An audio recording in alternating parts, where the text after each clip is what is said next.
다이오드의 전압전류 관계를 알아보겠습니다. 다이오드는 반도체를 구성하기 때문에 흐르는 전류와 전압 관계는 온도 특성에 영향을 받습니다.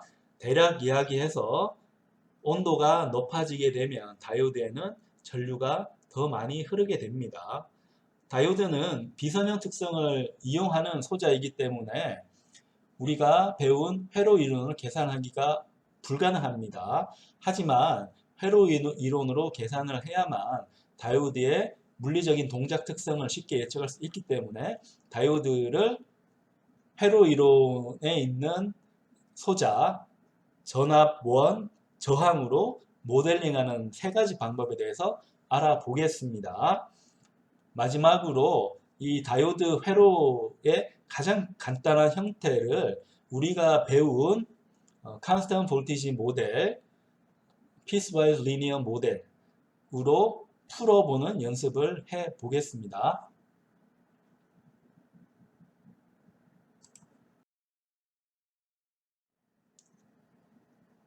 다이오드에서 온도 특성을 알아보겠습니다.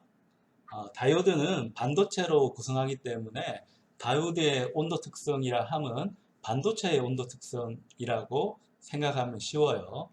반도체는 주로 모래, 실리콘, 규소로 만들어서 온도에 대한 특성이 차이가 없다고 오해할지 모르지만 반도체는 온도의 영향을 굉장히 크게 받습니다.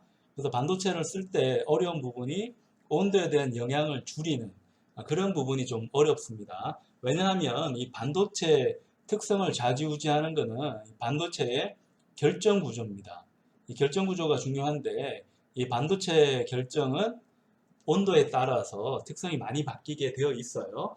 그래서 이 반도체 온도 특성을 이제 직접적으로 보기는 힘들기 때문에 그러니까 P타입 반도체와 N타입 반도체를 합쳐놓은 이 PN정션의 온도 특성을 우리가 한번 보려고 합니다.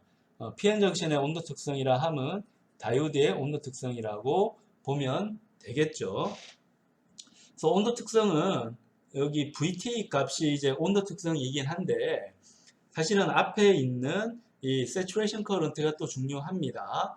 그래서 우리가 이 saturation current의 특성을 한번 관찰을 한번 해보면 쉬운 방법은 요 다이오드의 전압을 마이너스로 굉장히 크게 갖고 가는 겁니다. 그러면 여기 지수함수가 거의 0이 되기 때문에 실제 얻어지는 전류는 saturation current인데 반대 방향으로 이제 흐르는 saturation current가 얻어지게 됩니다. 그래서 이 current의 특성을 한번 보니까 한 10도, 그러니까 섭씨로 10도가 올라갈 때마다 reverse current, 그러니까 거꾸로 흐르는 전류, 그러니까 포화 전류가 되겠죠. 포화 전류가 2배씩 계속 커진다는 겁니다.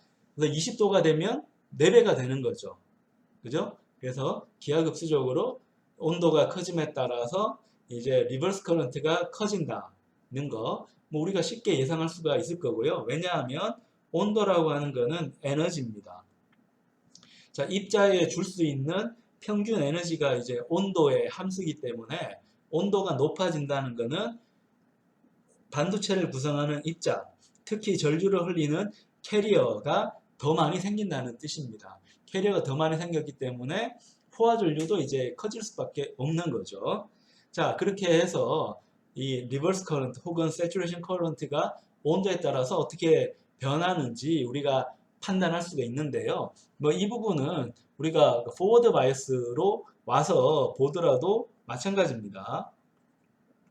포워드 바이어스는 P형 반도체에 플러스, N형 반도체에는 마이너스를 걸어준 게 포워드 바이어스입니다. 정상적으로 바이어스를 걸어준 거죠.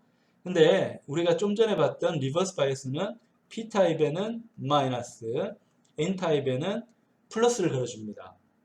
자, 이렇게 걸어주게 되면 다이오드의 전류가 이제 끊기기 때문에 유일하게 관찰되는 것은 세츄레이션 커런트만 관찰이 됩니다. 그래서 거기에 대한 온도 특성을 한번 살펴봤는데 정방향으로 한번 보겠다는 겁니다. 정방향으로 보니까 온도가 커짐에 따라 가지고 그 특성 자체는 미미하게 변하긴 하는데 하지만 고정되어 있지는 않고 변동한다는 것은 사실입니다.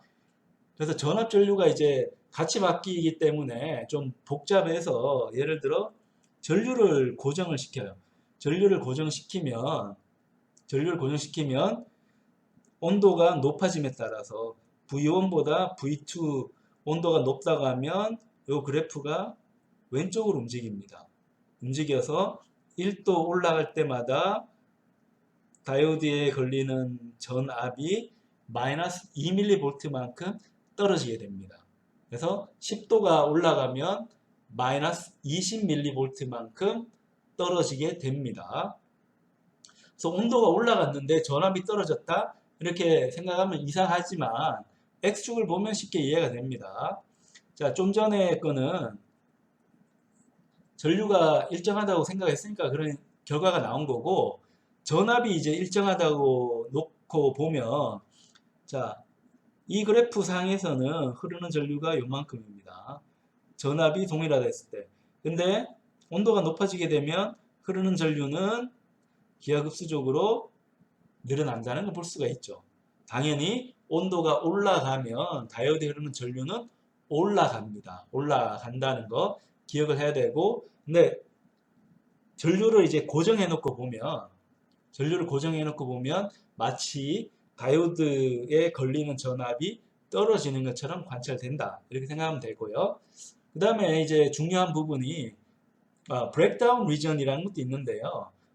우리가 이 온도 효과를 관찰하기 위해서 리버스 바이어스를 이제 걸어줬는데 그 리버스 바이어스를 걸어주면 전류가 거의 흐르지 않아요.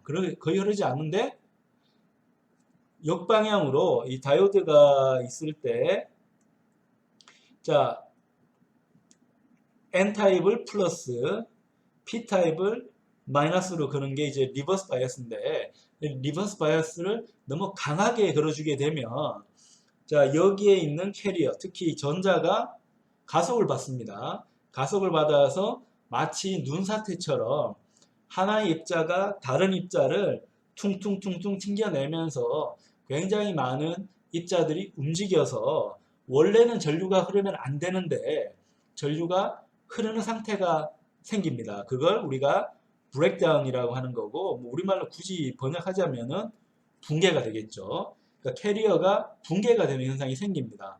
근데 이 붕괴 현상은 두 가지로 볼 수 있는데요. avalanche breakdown과 Zener breakdown 이 두 가지가 있습니다. avalanche breakdown은 우리가 잘 아는 것처럼 얘는 단어가 좀 어려운데요. 눈사태입니다.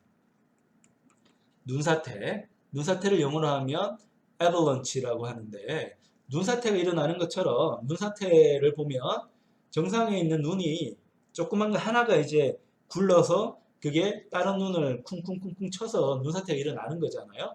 그런 것처럼 굉장히 큰 리버스 바이어스를 다이오드에 걸었을 때 붕괴가 일어나는 현상이 avalanche breakdown이고 이건 수십 볼트를 걸었을 때 일어난다고 하면 제너 브레이크다운은 5V, 7V, 뭐 10V도 괜찮고요. 이런 정도 약한 전압을 걸었는데도 캐리어가 붕괴되는 현상이 생기기도 합니다. 어떤 경우에 생기는가 하면 도핑을 너무 강하게 해준 경우에 도핑을 너무 강하게 해줬다는 것은 불순물을 많이 넣어줬다는 겁니다. 불순물을 많이 넣어준 경우에는 리버스 방향으로 전압을 약간만 크게 걸었는데도 전류가 오프가 되지 않고 흘러버리는 일이 생깁니다. 이걸 발견자 이름을 따서 제너 브레이크다운이라고 다이오드의 전압 전류 모형을 알아보겠습니다. 자, 우리가 이 다이오드 방정식, 다이오드 이퀘이션을 공부했는데요. 이 다이오드 방정식을 있는 그대로 이제 푸는 거는 어렵기 때문에 이걸 근사화한 모델을 이용해서 회로 문제를 풀게 됩니다. 왜냐하면 이 지수함수가 들어가는 문제를 정확하게 풀 수 없기 때문입니다. 그러면 이게 왜 잘 안 되는지 그 엑스포넨셜 모델부터 한번 알아보겠습니다. 엑스포넨셜 모델은 뭐 모델이라기보다는 다이오드 이퀘이션을 있는 그대로 푸는 겁니다. 자, 내가 외부에 전압을 걸고 다이오드에 흐르는 전류를 제한하기 위해서 저항을 달았습니다. 그러면 전압 전류 관계가 어떻게 되는지를 우리가 알 수가 있는데요. 이 저항을 중심으로 보면 여기 있는 전압은 VDD라는 전압이 걸리고 마이너스 쪽에 있는 전압은 다이오드가 와서 VD라는 전압이 걸립니다. 그러면 VDD에다가 VD만큼 요 전위차만큼이 저항에 걸리게 되죠. 그러면 옴의 법칙을 써서 전류를 구할 수가 있습니다. 근데 여기 흐르는 전류, 저항에 흐르는 전류는 뭐랑 같나요? 다이오드에 흐르는 전류랑 같죠. 근데 다이오드에 흐르는 전류는 뭐랑 같아야 됩니까? 다이오드에 걸리는 전류는 내가 걸어준 다이오드 전압과 같아야 됩니다. 전압과 같아야 돼요. 자, 그렇기 때문에 여기에 있는 요 두 방정식을 연립하면 됩니다. 그러니까 연립을 해보면 VDD-VD 나누기 R은 뭐랑 같습니까? IS에 2의 VD 오버 N VT만큼 이제 같게 됩니다. 근데 여기에 있는 요 방정식이 풀리나요? 자, 풀려고 노력하지 마세요. 수학자가 증명을 했습니다. 이런 지수함수가 들어간 고차원의 방정식은 우리 인간이 아무리 노력해도 정확하게 푸는 것은 불가능합니다. 다만 반복적으로 근사적으로 푸는 건 가능해요. 근데 이 반복적으로 쉽게 풀어주는 장치는 컴퓨터가 잘하는 거죠. 그래서 이 수치 해석 기법을 이용해서 여기에 있는 인간이 풀 수 없는 지수와 그 다음에 일반적인 이 선형성이 있는 저항, 이 두 가지를 연립해서 푸는 거를 컴퓨터를 이용해서 빠르게 풀게 됩니다. 이걸 이 그림으로 살펴보면, 자, 여기에 있는 거는 다이오드의 방정식입니다. 다이오드 방정식. 다이오드 방정식이 되고, 여기 직선이 있는 거는 그러니까 기울기가 음수로 가는데요. 자, 얘는 저항의 방정식입니다. 왜 그런가 하면 얘를 한번 보면 되는 거죠. 자, X축이 VD, Y축이 ID일 때 기울기는 음수로 갔죠. 그럼 여기 보면 기울기가 음수라는 거 볼 수가 있고, 우리가 답을 찾는다고 하는 거는 여기에 있는 교점을 찾는 겁니다. 교점을 찾는 건데, 자, 얘를 내가 아무리 해도 지수함수로서 못 찾아요. 못 찾는데 답을 대충 가정하는 겁니다. 답을 대충 가정해서 이런 정도면 답인가 봤는데 아니잖아요. 아니면 어떻게 됩니까? 자, 여기에 있는 전류를 서로 비교해 가지고 원래 전류는 여기 있어야 되는데 하면서 요 값을 점점 가까이 가져가게 됩니다. 이런 반복을 통해서 답을 해결할 수 있습니다. 이게 스파이스가 다이오드 문제를 수치적으로 푸는 방법입니다. 이 방법은 내가 아무리 하더라도 정답에는 근접하지는 못하지만 무한히 반복하면 정답하고 비슷하게 만들어 줄 수는 있는 방법입니다. 근데 사람이 쓰지는 못하는 너무 계산량이 많은 복잡한 방법이 됩니다. 다이오드 회로를 풀기 위해서 지수함수를 쓰는 것은 너무 어려운 일입니다. 그래서 우리가 회로 이론에서 배운 것처럼 아주 간단한 전압이나 저항으로 우리가 표기를 하면, 모델링을 하면 아주 편하게 회로를 해석할 수가 있습니다. 여기서는 이 다이오드의 저항 성분은 무시하고 전압만 가지고 있다고 가정을 한 다음에 문제를 한번 풀려고 합니다. 자, 원래 다이오드의 IV 커브는 검정색으로 표시가 되어져 있는데 과감히 파란색이라고 생각을 합니다. 대충 다이오드에 걸리는 전압은 0.7V라고 간주를 해요. 자, 여기에 있는 검정색 그래프하고 파란색 그래프는 분명히 다릅니다만 근사적으로 계산하기 위해서, 왜냐하면 정확한 지수 함수의 방정식을 푸는 것은 불가능하기 때문에 내가 풀 수 있는 수준, 컴퓨터라고 하면 근사적으로 좀 답에 근접하게 풀 수 있겠지만 사람이 한번 풀어보려고 하다 보니까 근사를 과감하게 할 수밖에 없습니다. 그래서 다이오드가 켜지는 전압, 뭐라고 했죠? 컷인 볼티지라고 했죠. 컷인 볼티지를 그냥 0.7V로 놓고 과감하게 표식을 하는 겁니다.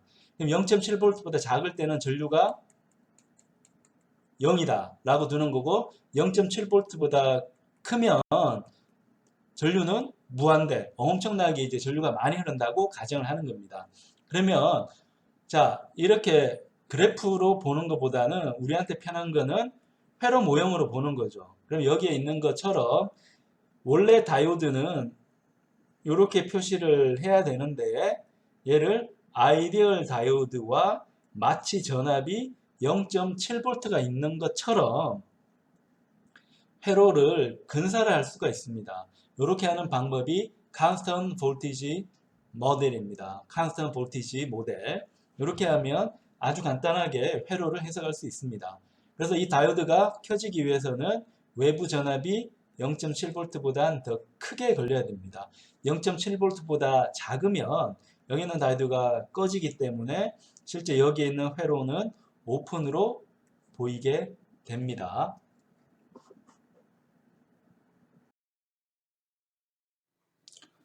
다이오드를 회로 이론에 사용하기 위해서는 다이오드를 근사적으로 모델링을 해야 됩니다.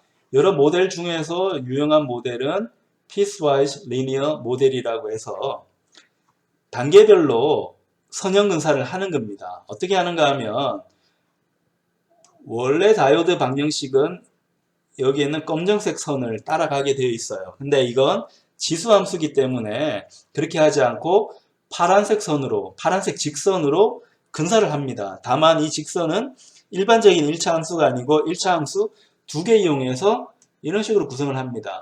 그럼 이쪽 부분은 기울기가 0입니다. 기울기가 0. 여기는 기울기가 있습니다. 근데 이 커브의 가로축은 전압, 세로축은 전류기 때문에 실제 이 그래프가 나타내 주는 거, 이 그래프의 기울기가 나타내 주는 거는 저항이 아니고 컨덕턴스입니다. 저항의 역수가 되는 거죠. 여기는 기울기를 이용해서 이 다이오드가 가지고 있는 등가적인 저항을 찾아낼 수가 있습니다. 물론 이 기울기의 역수를 취해야지 다이오드가 가진 저항이 나옵니다. 그러면 여기에 있는 저항을 다이오드 입장에서는 하나 집어넣습니다. 집어넣고 그다음에 이 다이오드는 0V부터 켜지는 게 아니고 약 0.6에서 0.7V에서 켜집니다. 그래서 그걸 표현하기 위해서 다이오드 내부에 마치 전압원이 있는 것처럼 표현합니다. 근데 이 전압은 0.7V로 가정을 합니다. 가정하고 또 하나가 붙는 게 여기에 이상적인 다이오드. 그러니까 전압이 0V보다 크기만 하면 그냥 숏이 되고 작기만 하면 오픈이 되는 자 그런 이상적인 다이오드를 하나 집어넣습니다. 그래서 이걸 이용하게 되면 다이오드를 회로 이론에서 우리가 배웠던 방법처럼 해석을 해낼 수가 있습니다. 0.7V보다 크면 얘는 켜지기 때문에 저항만 있는 거하고 똑같고 0.7V보다 적으면 여기는 아이디얼 다이오드가 꺼지기 때문에 회로는 오픈처럼 보이게 됩니다. 그걸 이용해서 해석하는 방법이 다이오드 해석법의 가장 기본적인 출발점이 되겠고요. 우리가 사용하는 스파이스 프로그램도 이러한 Piecewise Linear 모델을 이용해서 다이오드를 근사화해서 문제를 풀어주고 있습니다. 물론 더 정확하게 반복을 통해서 더 정확하게 문제를 풀어주기는 합니다.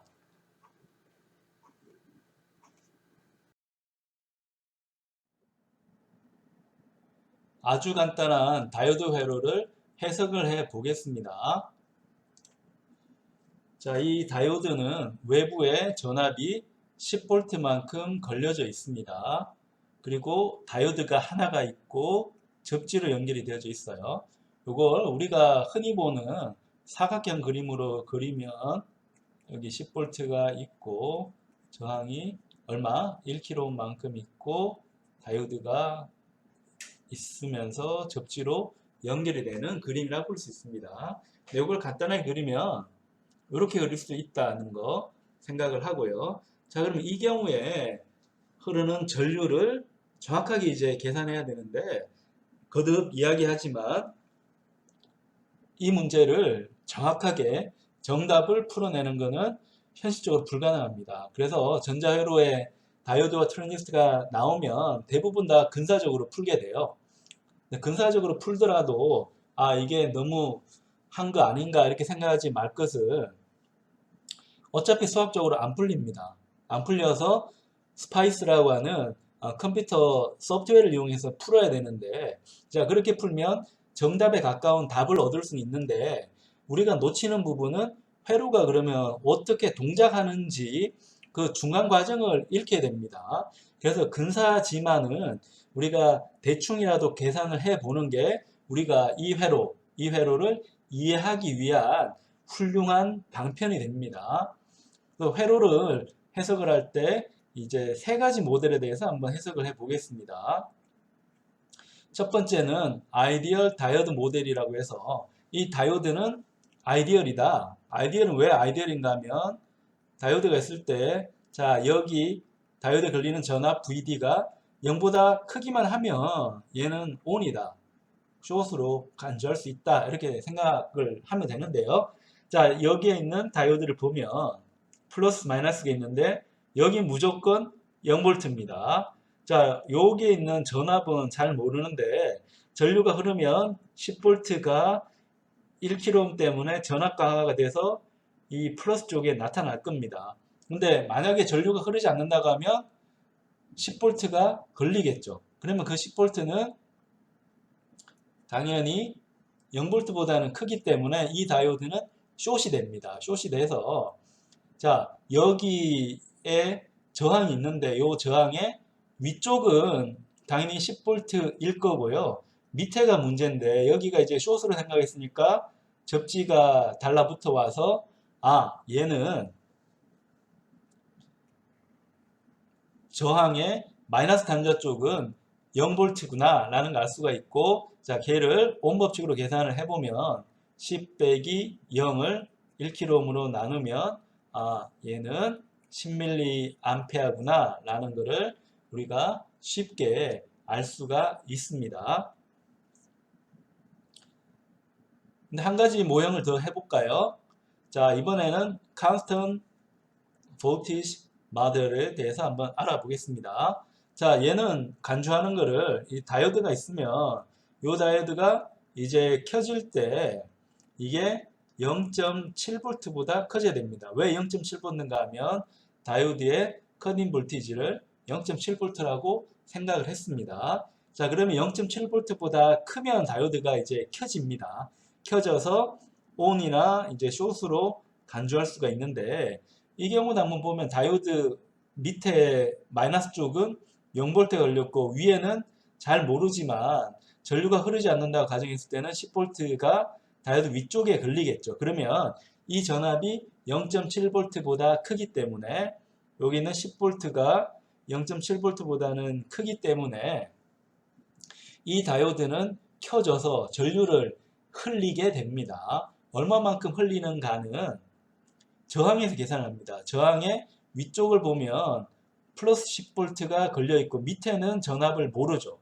모르는데 여기에 있는 다이오드를 어떻게 생각했습니까? 요 다이오드가 있으면 요 다이오드를 지우고 마치 0.7V짜리 전압원이 있는 것처럼 생각할 수 있습니다. 그러면 밑에 0.7V 밑에 있는 전압이 얼마였습니까? 0V였으니까 쭉 따라 올라가면 여기도 전압이 0.7V가 되겠죠. 요 0.7V는 어디 걸리는 전압이에요? 여기 걸리는 전압이었죠. 여기가 0.7V이기 때문에 저항 양 끝에 걸리는 전압을 다 알았습니다. 하나는 10V, 하나는 0.7V가 걸립니다. 그래서 계산하면 10 빼기 0.7을 저항의 값 1kΩ으로 나누게 되면 9.3mA가 흐르는 걸 계산할 수 있습니다. 그래서 아이디얼 다이오드 모형으로 계산한 것보다는 컨스턴트 볼티지 모형으로 계산한 게 전류가 약간 줄어들긴 했지만 뭐 대세는 거의 10mA 근처니까 비슷하게 근사가 됐다고 볼 수 있습니다.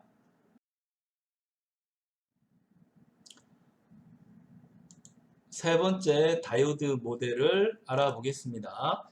세 번째 다이오드 모델은 첫 번째, 두 번째 있는 모델보다는 정밀도가 더 높습니다. 다만 정밀도가 높기 때문에 계산량이 좀 증가할 수 있습니다.